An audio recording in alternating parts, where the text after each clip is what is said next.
unless this issue is resolved to the point of being a non-issue anymore, Nigel Farage is going to be Prime Minister. So what approach do you want? If you don't want that outcome, what approach do you need the Labour government to take? Do you need, as Yvette Cooper was saying, a practical, steady approach? Or do you need the kind of approach that Jack Straw was talking about, not that he necessarily agreed with it, but the approach that David Blunkett was talking about, the approach that you're going to hear Lord John Hutton talk about, the former Defence Secretary, of actually we need something far more radical. We've got to really rip this thing up and start again. John is in Paris, in France. Hi, John. Hi, mate. Yeah, so like everybody else in the country, I'm incensed by this ability for people who have just claimed refugee status, been granted it, and to be able to, within a day or within a week, to get their families in without any conditions on salary or language or anything. But instead of having a pop at Yvette Cooper, she's actually trying to do something. Belatedly, but she's trying to do something. You used to work for the Conservative Party, and it was you and your mates in the Conservative Party who had this policy in place. And generally, which policy was that? This policy of allowing asylum seekers to be able to, once they're granted asylum, to bring family members in, reunification, very easily without any conditions. It was you and your mates. It's not something new that the Labour Party implemented last year. You used to work for the Conservative Party, right? I think it's completely crazy, John. But so why didn't you do anything about it? Why are you not speaking to your mates in the Conservative Party? John, just to be really clear, I wasn't a minister. Do you know what I mean? Like, I did work for you. I know how the Conservative Party works. I used to work for CCHQ. And I know how ridiculous it is that people like you... I was only a little bod, okay? I wasn't... Okay, so hang on, but why didn't you do anything about it? I was a standard little bod who helped in campaigns. I wasn't, why didn't you campaign to get it? Why didn't you get it campaign to get it changed? How can I get a campaign to get it changed? Tell me. Well, because you're a campaigner inside the system, inside CCHQ, very important body within the Conservative Party. Why weren't you agitating if you disagree with this so heavily? I was a temporary employee. I was not a fully paid salary member who walked into Downing Street whenever I want, like you. Now, maybe if you guys, you and your mates, stop focusing so much on help yourself, second jobs, or working for the Conservative Friends of Israel group, you might actually get somewhere in this country. John, I think you've genuinely, sir, got the wrong impression of what my role was in 10 Downing Street nearly 10 years or so ago. Even now, I wasn't on a second job. I wasn't MP. I wasn't a minister. Ministers, and you have the WhatsApp messages of people. WhatsApp. Kemi Badenoch or whoever you chat to regularly as a presenter. I don't have Kemi Badenoch's WhatsApp number. I can hand on heart, John. Them. I don't have her number. You have their phone numbers, right? Go challenge them, right? Instead of having a pop at Yvette Cooper, take some responsibility, because it was you, your mates in the Conservative Party, who have failed this country. Truly, have failed this country. I don't disagree. I absolutely don't disagree with you that the Conservatives in government have failed. I completely agree with you, John. Anders is in Great Yarmouth. Anders. Well, here's the thing. Number one, calling Dr. Mike Jones an expert on migration policy without pointing out that he's the head of Migration Watch, who have been profoundly calling for the end of the ECHR's oversight for a long time. It's a bit like referring to Hugh Hefner's gynecologist. Listen, this is what it comes down to, okay? In order to do what he says you have to do, okay? Let's go over this, and forgive my voice. The chemotherapy is pretty hard this session. I understand. You'd have to basically get rid of the following, and I have it listed here, so we can go through it together. You'd have to get rid of the core legislation, which is the Human Rights Act. Okay, you probably have to repeal or replace that, right? So that means that every statute, as you remember, when we've had this discussion before, when Britain was so brutally pulled out of the EU, every statute, judgment, and precedent which cited HRA articles, especially 2 to 14, would collapse unless they were transmuted or put into something else.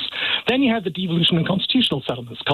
Scotland, Northern Ireland, Government of Wales, they all are bound to act in compliance with ECHR. Well, funnily enough, on that, Anders. I'm going to jump in there because weirdly my name is still above the door, just about. On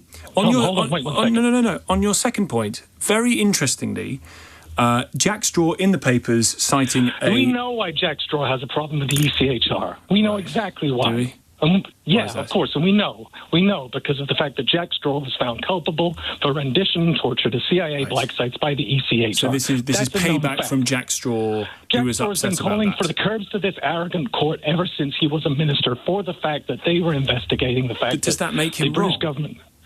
Well, here's the thing. It's not about whether or not you're asking for a big issue here. Is it right or is it wrong?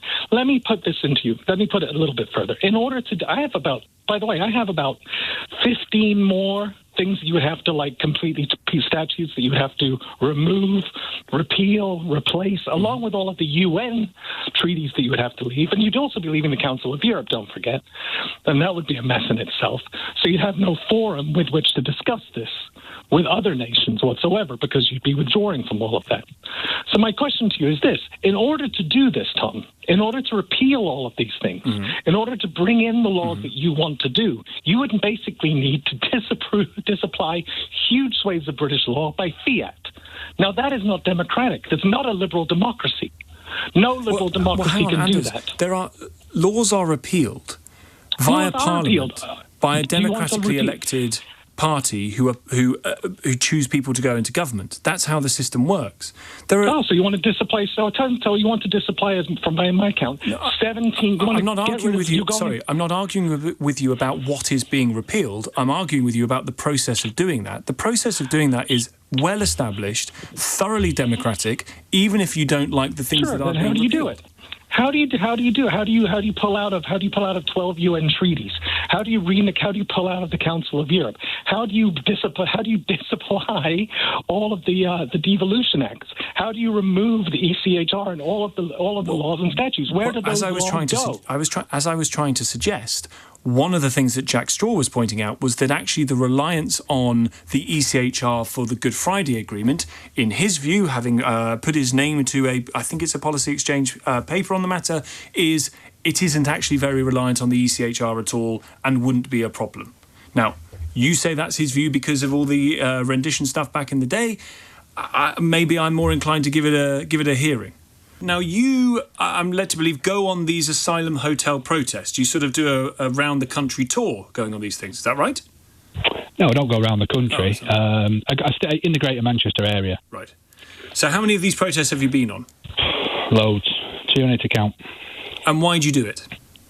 Because, like the guy from the Home Office was just saying then, the employee, I cannot put my hand on my heart and pretend this is anything other than a massive fraud. We know exactly what it is. It's a fraud that our political class are allowing to happen and have allowed to happen for far too long. And it is making this country a poorer and more chaotic place. And I think it doesn't matter where you live in the country now, you can't escape it. You can see it around you. What's the fraud being perpetrated? The fact that the vast majority of these people aren't genuine asylum seekers. There are 40-odd% that are approved. Their asylum claims are approved. But the problem with that is, have you ever read one of these claims? I've seen the ones that have been publicised in the press, yeah. I've never read one, and I don't understand why they're not made available to the public. And how do you know they're a fraud? Well, sorry, Mike, but how do you know they're a fraud then? Well, prove me wrong. Publish them. No, that's not how. I know you don't have the ability to. No, it is how it works because they don't publish them because they're afraid of what they contain. Mike, it's not how the ballot. No, sir, it's not how the ballot. You can't expect people to prove a negative. You say that this is a fraud, and I've asked you how do you know that, and you say I don't know. Prove me wrong. And I said, put it this way. Here's an idea. 47% of claims are approved. There's my evidence that at least slightly fewer than half are deemed acceptable enough to gain asylum. But would you accept that if it was if that was burglary cases or theft cases? Would you accept those figures without seeing the details if that was burglaries, thefts, robberies? Would you just accept you'd want to read the cases, wouldn't you, and see how people are being prosecuted? For some reason, we don't want to do that. No, but you haven't. I've read loads of criminal cases. Fine, but even the stuff that's published in the media, let alone the stuff that happens without being published in the media, you said you didn't read any of it. Well, I tell you, I've read one actually. I read the Abedi family's case. Yes. And do you remember that one? That was quite famous. Should never have been in this country in the first place. So you've got the Southport inquiry coming up soon. That's going to be published. So we'll have to see what lies the Ruda Cabana family's asylum claim contained. That'll just be full of the Ruda Cabana family claimed asylum in this country. Well, he was born in Cardiff. Yeah, but if his family weren't granted asylum in the first place, then none of that would have happened. Yeah, I know, but that's arguing with a past you can't return to, unfortunately. Well, yeah, but you can learn from your mistakes. Agree, but in proving that they're all fraudulent, and 47% of them are found to be given asylum, it is on you, sir, if you don't mind me saying, to show that those 47% are fraudulently done, are incorrectly awarded, are unfairly awarded. And how are we able to do that without reading them? Well, that's your job. What? So how am I supposed to access asylum claims that aren't made available to the public? Well, I'm sure that you could go onto Home Office Judgment's website, you could go to immigration enforcement websites, you can't read the full document. It's impossible. It's impossible.